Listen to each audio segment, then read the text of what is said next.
आप सबको जय मसीह की। आज का वचन उत्पत्ति अध्याय 28।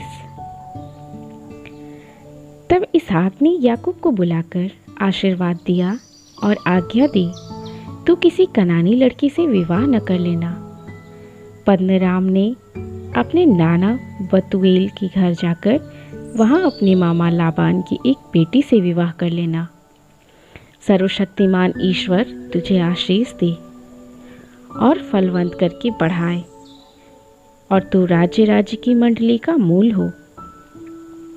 वह तुझे और तेरे वंश को भी अब्राहम की सी आशीष दे कि तू यह देश जिसमें तू परदेसी होकर रहता है और जिसे परमेश्वर ने अब्राहम को दिया था उसका अधिकारी हो जाए। और इसहाक ने याकूब को विदा किया और वह पद्नराम को अरामी बतूएल के पुत्र लाबान के पास चला, जो याकूब और एसाव की माता रिबका का भाई था। जब इसहाक ने याकूब को आशीर्वाद देकर पद्नराम भेज दिया कि वह वहीं से पत्नी लाए, और उसको आशीर्वाद देने के समय यह आज्ञा भी दी, तू किसी कनानी लड़की से विवाह न कर लेना। और याकूब माता पिता की मानकर पद्नराम को चल दिया। तब एसाव यह सब देख के और यह भी सोचकर कि कनानी लड़कियां मेरे पिता इसहाक को बुरी लगती हैं, अब्राहम के पुत्र इश्माइल के पास गया और इश्माइल की बेटी महलत को, जो नबायोत की बहन थी, ब्याह कर अपनी पत्नियों में मिला लिया। याकूब बेशेरबा से निकलकर हारान की ओर चला और उसने किसी स्थान में पहुंचकर रात वहीं बिताने का विचार किया, क्योंकि सूर्य अस्त हो गया था। इसलिए उसने उस स्थान के पत्थरों में से एक पत्थर ले अपना तकिया बनाकर रखा और उसी स्थान में सो गया।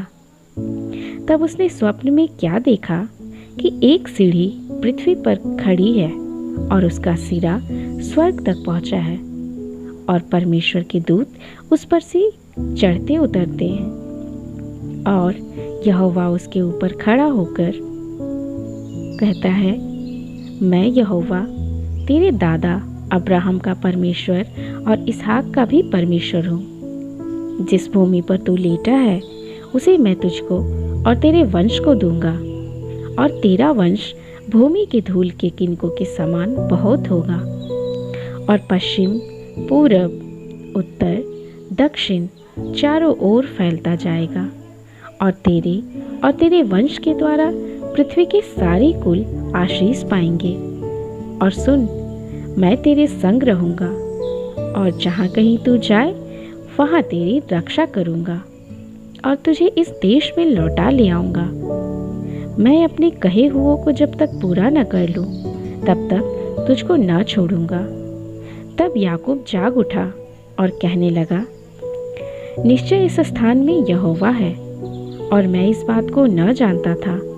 और भय खाकर उसने कहा, यह स्थान क्या ही भयानक है, यह तो परमेश्वर के भवन को छोड़ और कुछ नहीं हो सकता, वरन यह स्वर्ग का फाटक ही होगा।